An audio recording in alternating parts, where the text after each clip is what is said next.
La Suède vient de briser des siècles d'histoire en un seul geste. Le pays qui a évité les 2 guerres mondiales vient d'envoyer un énorme colis à l'Ukraine.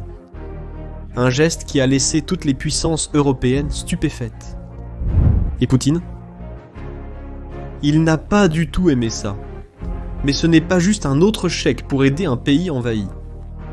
C'est une déclaration de guerre contre la neutralité.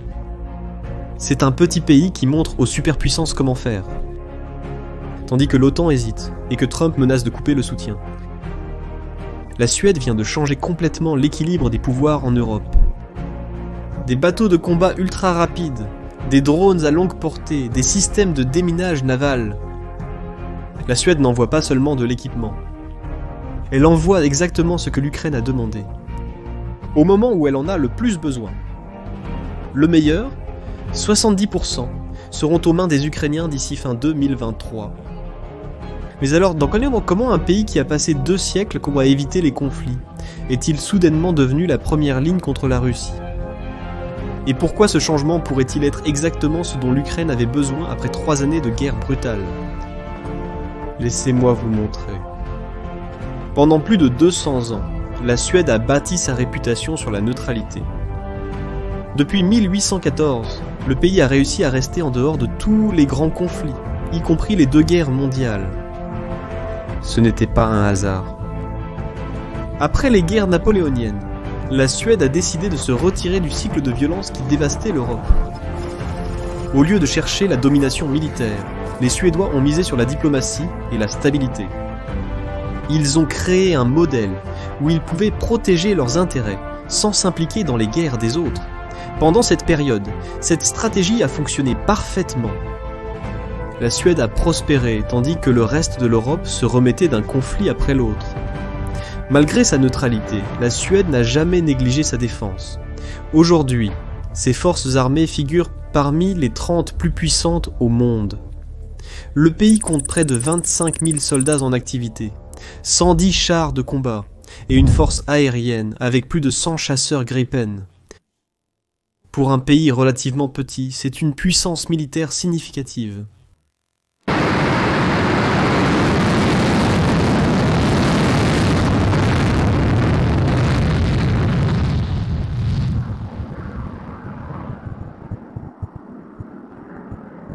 Mais le monde a changé radicalement en février 2022. L'invasion de l'Ukraine par la Russie a ébranlé toutes les structures de sécurité de l'Europe.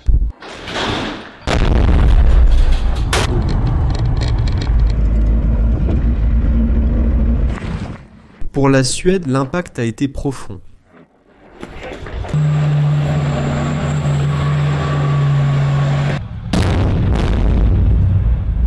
Soudain, la neutralité ne semblait plus être une si bonne stratégie. C'était quelque peu dangereux. Après tout, si Poutine envahissait l'Ukraine sans provocation, qui serait le prochain? En effet, ce n'était pas un nouveau souci. La Suède observait avec appréhension depuis que la Russie avait envahi la Géorgie en 2008 et annexé la Crimée en 2014. Plus inquiétant encore, les Russes ont considérablement augmenté leurs exercices militaires dans la mer Baltique, juste dans le voisinage de la Suède.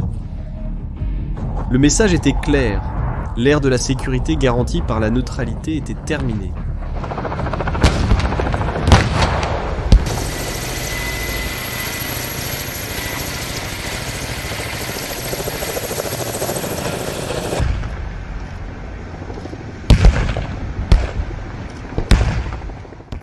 C'est pourquoi, en mars 2024, la Suède a franchi une étape historique et a rejoint l'OTAN. Après 2 siècles de non-alignement militaire, les Suédois ont décidé que s'allier avec les alliés occidentaux offrait plus de protection que de rester neutre. Mais voici un détail important. La Suède ne fait pas que rejoindre l'OTAN. Elle redéfinit ce que signifie être un membre actif de l'Alliance. Juste 1 an après son entrée officielle, le pays nordique a lancé son 19e et plus grand paquet d'aide à l'Ukraine, d'une valeur de 1,6 milliard.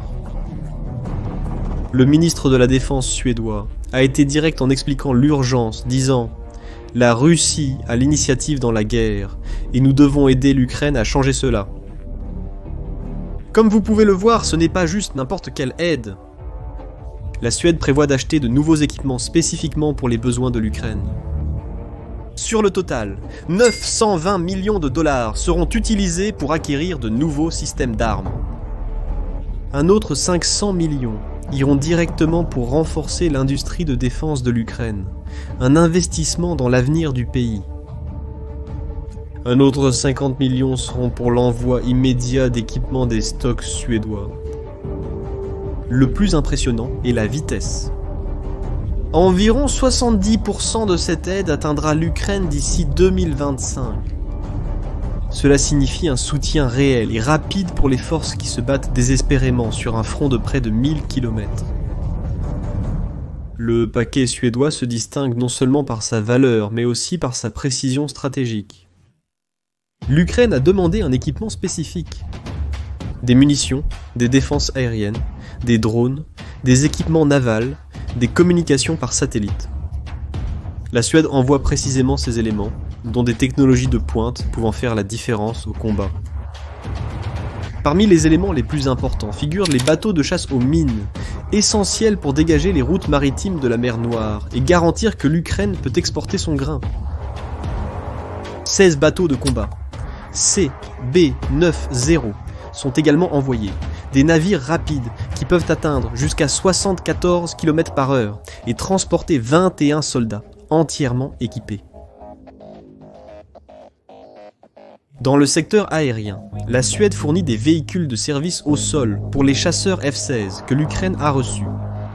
Ces véhicules sont essentiels pour maintenir les avions opérationnels, permettant un ravitaillement rapide, l'armement et la maintenance. Pour les attaques à longue portée, le package comprend des drones et des missiles capables de frapper profondément les positions russes, ciblant les centres de commandement, les dépôts de munitions et les voies d'approvisionnement. Exactement le genre de capacité dont l'Ukraine a besoin pour équilibrer le champ de bataille. La décision suédoise est d'autant plus impressionnante que le Premier ministre admet prendre un risque calculé. Le pays réduit temporairement sa défense pour renforcer celle de l'Ukraine. Comme l'a expliqué le Premier ministre danois, il vaut mieux sacrifier des arsenaux maintenant pour tenir la Russie à distance que d'affronter Poutine plus près de chez nous à l'avenir. Cette approche contraste avec l'hésitation observée au sein de l'OTAN. Alors que la Suède agit avec rapidité et détermination, de nombreux pays de l'Alliance sont coincés dans des débats sans fin et des processus bureaucratiques.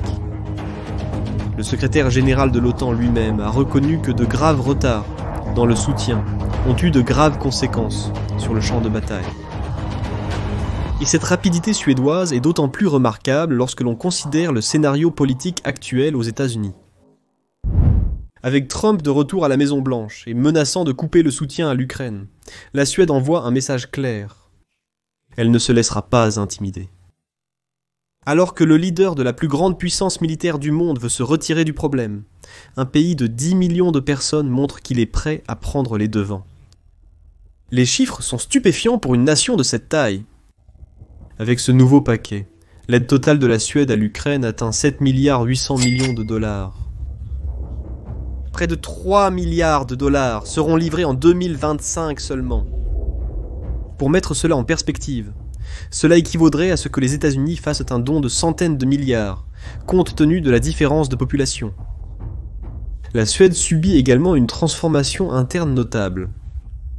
Le pays prévoit d'augmenter ses dépenses militaires à 3,5% du produit intérieur brut d'ici 2030, bien au-dessus de l'objectif de 2% de l'OTAN, que des grandes économies comme l'Allemagne et l'Italie ont du mal à atteindre.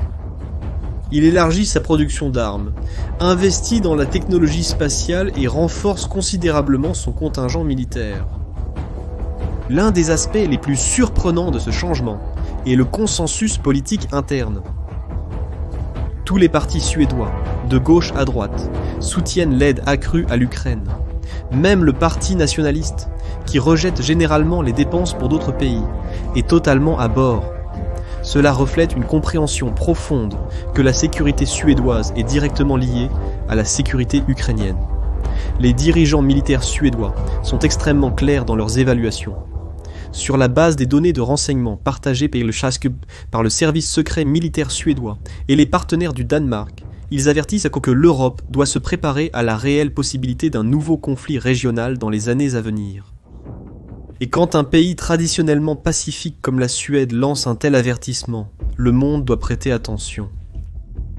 Les Suédois comprennent que chaque arme envoyée en Ukraine maintenant est une arme qui n'aura pas besoin d'être utilisée sur les frontières nordiques plus tard. En renforçant la résistance ukrainienne, la Suède gagne du temps. Du temps pour consolider sa propre défense, former plus de troupes et développer de nouvelles capacités militaires.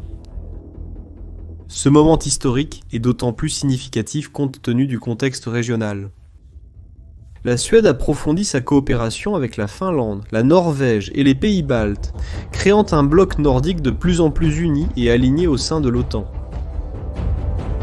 Les exercices militaires conjoints, le partage de renseignements et les opérations coordonnées deviennent la nouvelle norme en Europe du Nord. La contribution de la Suède à la mission Baltic Sentry de l'OTAN, visant à protéger la mer Baltique et son infrastructure sous-marine critique, est particulièrement importante. Après des incidents troublants, impliquant des câbles de communication coupés et des navires russes suspects dans les eaux nordiques, la Suède a pris un rôle de premier plan dans la surveillance maritime régionale. Pour la Russie, ce profond changement en Suède représente un cauchemar stratégique. Ce qui était autrefois un voisin neutre et prévisible est maintenant devenu un adversaire déterminé et bien armé. L'entrée de la Suède dans l'OTAN a effectivement transformé la mer Baltique en un lac de l'OTAN, compliquant considérablement les calculs militaires russes dans la région. Poutine est maintenant confronté à une réalité dure. Chaque acte d'agression contre l'Ukraine n'a pas divisé l'Occident, mais a créé de nouveaux ennemis déterminés. La tentative de la Russie de réécrire les règles de sécurité européennes a conduit à une réponse unifiée qui s'est renforcée, et non affaiblie, au fil du temps. Et la Suède ne fait pas que réagir. Elle se prépare pour un avenir incertain. Le pays renforce sa capacité de mobilisation rapide, modernise ses installations militaires et renforce ses défenses cybernétiques. La société civile s'adapte également, avec la réintroduction d'éléments du système de défense totale qui caractérisait la posture de la Suède pendant la guerre froide. Il est clair que c'est un tournant majeur, non seulement pour la politique étrangère de la Suède. C'est un tournant pour toute la sécurité européenne. La transformation de la Suède d'un observateur pacifique en un participant actif montre comment les pièces de cet échiquier mondial se réorganisent en réponse à l'agression russe. D'un pays connu pour sa diplomatie silencieuse et sa neutralité prudente, la Suède est devenue un leader audacieux dans la défense de l'Europe. En seulement 3 ans, elle a complètement transformé sa position internationale et montre au monde que les petits pays peuvent avoir un impact disproportionné lorsqu'ils agissent avec conviction et rapidité. Le message à Poutine ne pourrait pas être plus clair. L'agression russe ne restera pas sans réponse, même des endroits les plus inattendus. Et pour l'OTAN, la leçon est tout aussi importante. Il est temps de moins parler et d'agir davantage. La nouvelle Suède, déterminée, armée et alignée avec l'Ouest, représente peut-être l'échec stratégique le plus durable de Poutine. En tentant de détruire l'OTAN, il l'a consolidée. En tentant d'affaiblir l'Europe, il l'a unie. Et en essayant de restaurer la grandeur de la Russie, il a créé de nouvelles générations d'opposants déterminés. Si vous avez aimé cette vidéo, n'oubliez pas de vous abonner à la chaîne et d'activer la cloche pour recevoir des notifications sur notre contenu à venir. Merci beaucoup d'avoir regardé et à bientôt dans la prochaine vidéo.